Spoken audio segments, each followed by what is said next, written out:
I can't be the only one that has seen an influx of people trying out mini twists. Mini twists, mini twists, mini twists, mini twists, mini twists, okay? Gotta try it.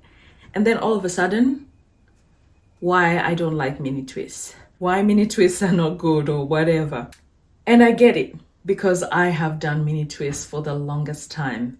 And I'm here to say, I have noticed that there are three main reasons why mini twists have not worked for some of you guys, and you've ditched them as the worst hairstyle that you can do on your hair.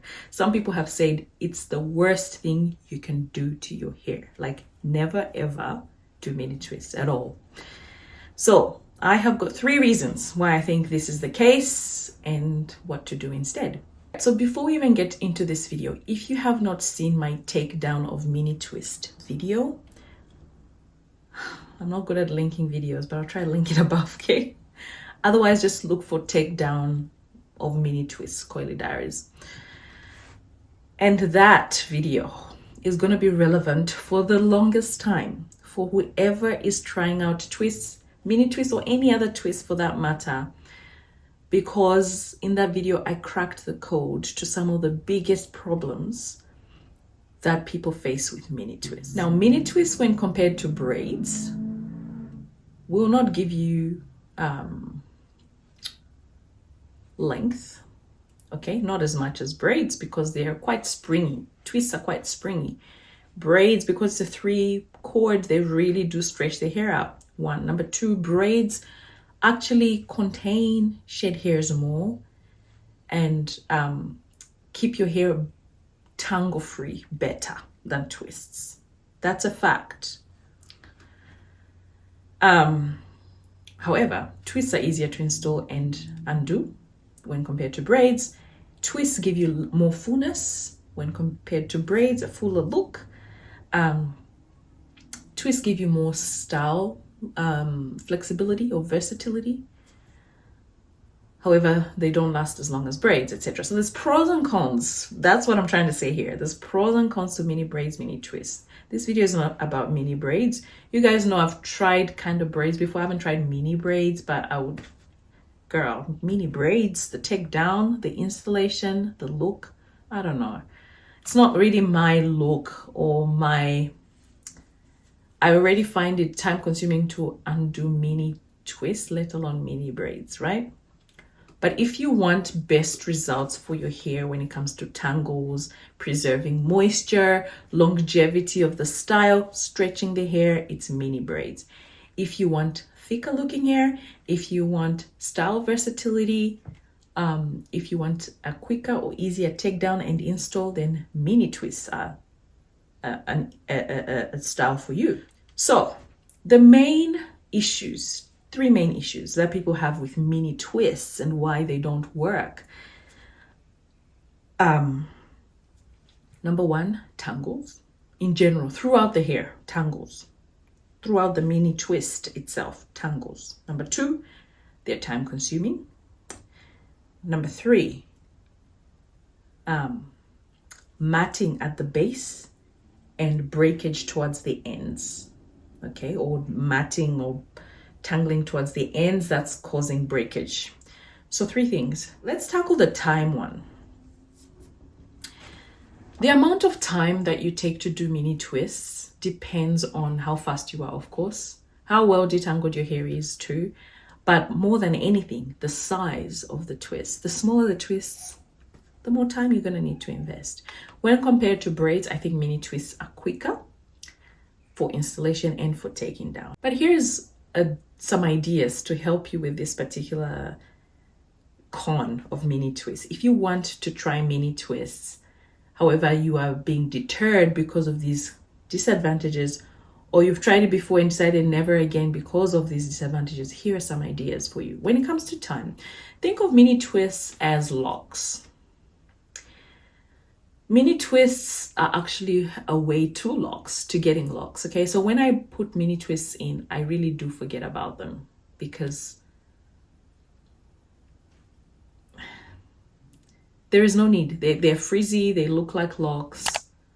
there is no pressure per se for me to redo them because I know how to do them well, how to redo them well. And I'll share that with you shortly. So look at them as locks. Try and focus on embracing your texture, one, but the second thing you can do is try and implement strategies to reduce the frizz so that your style lasts longer. So sleeping with a scarf when you go to bed, allowing your hair to dry flat, like in a silk scarf like this one. Being very mindful of your washing technique. Instead of going, maybe go squeeze shampoo in, squeeze conditioner in, squeeze water out, squeeze water in, instead of one. Number two, section the hair and put it in braids and wash it in braids. That way you're not allowing the hair to mingle as much. I don't know if that makes sense, but that is one of the biggest ways to reduce the frizz, increase longevity of the style, and reduce the amount of time that you're having to redo the twists. The other technique or trick here is to just do the hair at your own pace. I think a lot of us are really keen to finish the style now in one sitting, and it's taking me 12 hours. Girl, that is not practical for me. I'm just gonna say it right now. So I do what I can now, leave it, come back, leave it, do it, come back, leave it. I'm sitting in bed, I'll be redoing my twist or whatever. Because it's convenient for me to do it that way. And I don't necessarily feel the pressure to redo the twist. However, if it's taking too long to do the twist, it might feel like you're just doing your hair all the time. So that's another con. So find a balance between those two where you're not rushing to do the twist, but then you're not taking like forever to do the twist. And by the time you're done with the last one, it's time to redo the other ones. You know what I mean? Another trick here is to just redo the parameter. So here, the back, the nape, etc. And if you do maybe 2 lines, 3 lines around here, the hair might actually still go a couple more weeks and save you on retwisting the entire head of hair. So that's another way around using your time wisely when it comes to twists. The next challenge that people usually have with mini twists is matting at the ends and at the roots as well. So when you do mini twists, they don't really give you a firm base most of the times, depending on the technique, of course.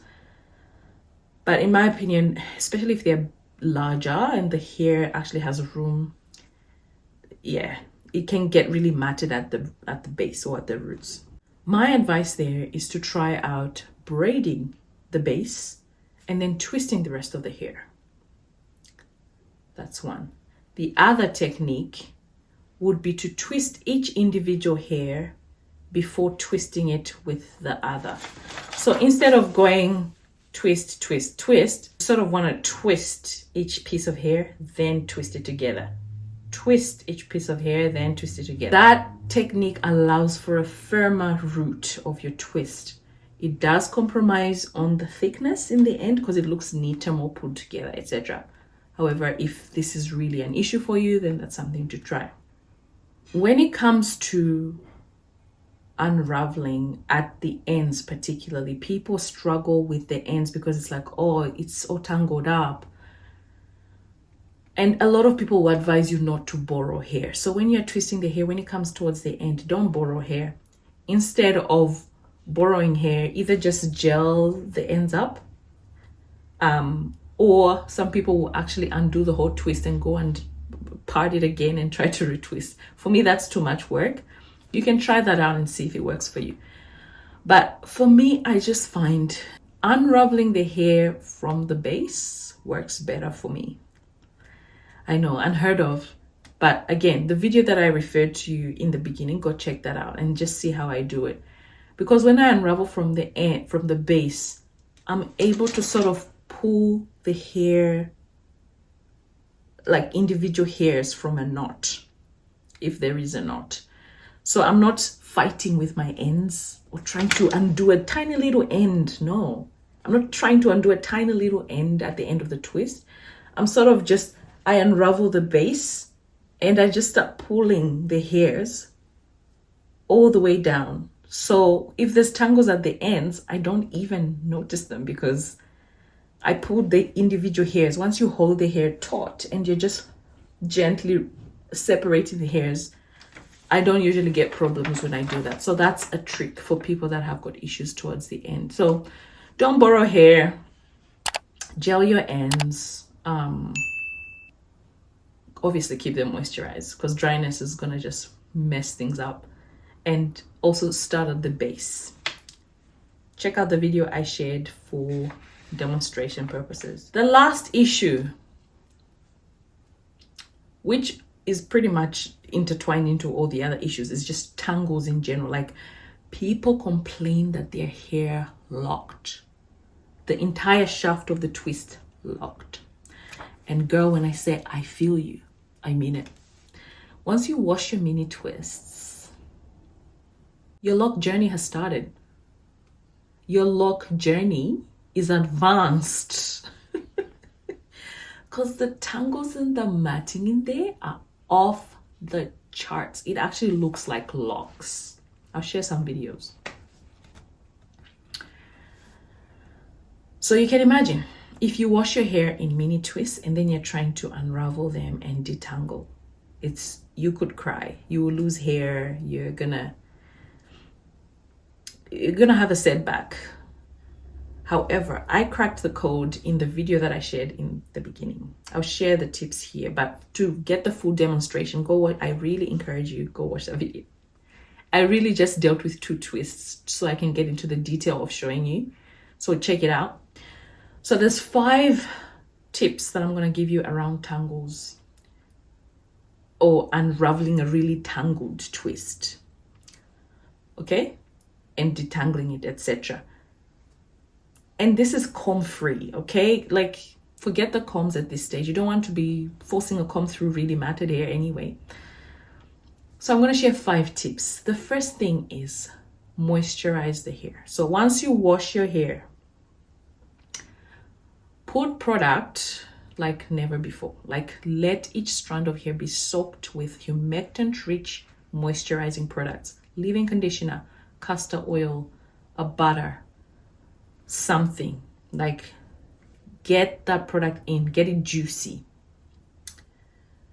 Make sure there's enough oil. Point number 2, lubrication. You want enough oil for lubrication so that the strands slip against each other or rub against each other and just glide. All right, there's no resistance that's going to cause breakage. Once you've applied enough moisture and you've applied enough oil for lubrication, you're going to stretch the hair. You're going to put the mini twists in braids. So depending on how long your hair is, I usually can get away with maybe 4, 6 braids across my head and let the hair dry. Stretch the hair, let it dry. Once you're done, or once the hair is dry, unravel one braid and then start unraveling. The moisture is going to soften your hair like crazy. The lubrication allows the twist to glide against each other. So allows the hairs rather to glide against each other. So you're not dealing with friction and breakage and tangles and right? The stretching is going to stretch the tangles out. Okay? And the dryness, because when you stretch the hair now, you're not dealing with shrinkage. And when it's dry, it stays stretched. So you're not trying to detangle shrunken hair. A lot of people detangle mini twists on wet hair, or they spritz hair and put lots of conditioner. It works, okay? It's better than dry detangling, actually thirsty dry hair. But the best, so you can detangle really dry, crunchy hair. You can detangle hair that's got a lot of conditioner and slip, or you can do this method that I'm sharing with you here. You have the slip from the oil, you have soft hair because it's moisturized, you have stretch hair, so you're not dealing with shrinkage, because shrinkage makes it harder to detangle because there's just more texture to detangle. So you're trying to work with tangles plus shrinkage. It's just tricky. But if the hair is stretched, there's room. Like, tangles can't hide. They just fall out. Okay? And then when you start to unravel, you start at the base. Like I've already said, start at the base. You'll see what I mean in the other video. Start at the base, and you see that it's easier to just pull hairs out. Pull hairs out of the ends, and you hold the hair taut. This method, once I found it out, I never looked back when it comes to twists, because twists almost disappointed me as well. I almost ditched them because the matting and the tangles are mad. And if you can't commit to this process and you haven't found a process that works for you when it comes to unraveling and detangling twists, don't try it, because you're going to twist once you wash them and you try to detangle, they'll frustrate you. You get frustrated, you might rip your hair out, the matting is crazy, breakage, setback. So we want mini twists to be beneficial to our hair. We don't want them to set us back. And they can work, okay? They can work. Obviously, this is not everyone's method, but for someone out there that's tried everything and is still struggling, try what I've shared in this video. Hope you guys found value. Until next time, it's Coily Diaries. Bye.